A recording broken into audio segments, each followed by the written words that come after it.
So previously sa ating binubuong project na Exotic Sanctuary, nandito na tayo sa pagbuo ng rack kaso paltos yung nabili natin, yawa. So ngayon hindi ako papayag na gano'n na lang yan, no? Hindi pa nga ni bayad, sinira agad, aray ko. So sa kahoy lang naman ako walang tiwala kasi sobrang lambot talaga kaya bumili ako ng mas makapal. Tapos pinagrinder na lang natin kasi ayoko maglagari, nakakapagod na, tagal pa. Buti magaling yung tumirada ng kahoy, no? Saktong sakto, hindi tabingi. So habang kinakabit ko yan, may napansin ako sa garden ng aking inay. Napakagandang mantis, Diyos ko Lord. Ayos napadayo ka dito Try natin pakainin. O eto Lats, para sa'yo. Kumakain ka ba niyan? Aba mukhang gusto kumain.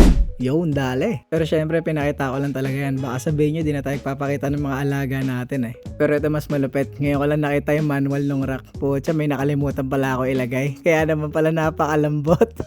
Ano ba yan? So meron pa palang brace na ilalagay dito sa gitna ng rack. Hindi ko napansin to Pero naman palang pampatibay kahit papaano. Nung tinapakan ko yan, wala yung nasa gitna Pero maalog din talaga siya Kaya testingin ko ulit muna kung kakayanin ako nitong rack. This time hihigaan ko naman kasi di na ako makakatayo buo na Ayun mukhang kinakaya na di ba? Pwede.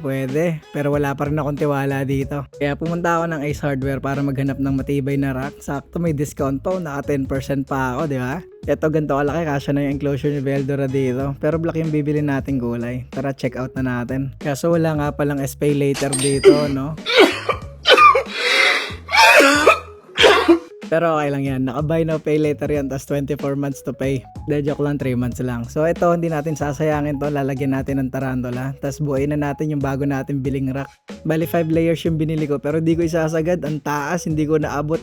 Saka hindi kakasya yung mga enclosure na malaki kapag binuo ko yung 5. Kaya paghihiwalayin ko na lang. At least dito, kampante ako ilagay yung enclosure ni Veldora. Kaya daw humandle na ito ng 500 pounds isang shelf Testing muna natin yung isang enclosure na wala pang laman kung sakto lang ba. Ayun, di ba? Check din natin sa ilalim kung sasakto. Aba, maluwag pa. So, dyan na yun sa ilalim. Dyan na si Velgreen, tas si Veldora sa taas. Tapos, ginawa ko na rin yung isang rack para makita kung kakasya pa. At kasya din naman. Kaso, wala na akong space. Iaakit ko pa yung ginagamit kong rack ngayon. Feeling ko hindi nakakasya. Kasi dumating na yung mga enclosure galing kay Shogun Tank and Exotic Enclosure. Nakaabot pa ako sa buy 2 get 1 free. Ayan solid. 3 agad, di ba? So, kaya ako nasabing hindi kakasya. Kasi sa mga dragon pa lang, puno na. Bali dito ako ililipat yung dalawang maliit nating dragon. Tapos dito sa isa yung gecko. Puno din talaga agad. Pero mas maaliwalas yung paglilipatan nila kaysa sa pinaglalagyan ko ngayon. Sa mga hindi pa nakakita nito, ayan ang sitwasyon nila ngayon. Kaya binabawi ko na lang sa design ng enclosure Kasi bawal nga ako magpasok ng exotic pet sa loob ng bahay. Pero para sa akin, okay lang naman yun kaysa wala. Ilang bagyo na rin pinagdaanan yung mga yan. Tibay pa rin, di ba? So ngayon, meron na silang bagong lilipatan. Mas maaliwalas sila dito. Nga lang, problema ko ulit yung ulan. Kagaya ngayon, ang dilim, di ba?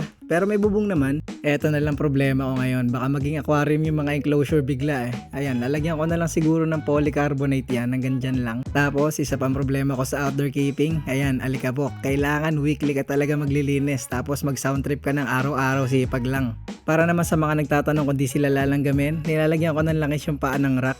Tapos, hindi ko dinidikit yung rack dun sa dingding. Pero mas okay gawin, linisin yung mga enclosure. Wag na natin sila bigyan ng dahilan para langgamin. Anyway, so okay na muna yan. Pahinga muna kami ng wallet ko. Sakit na Sa 2027 na natin to tapusin. Bye-bye.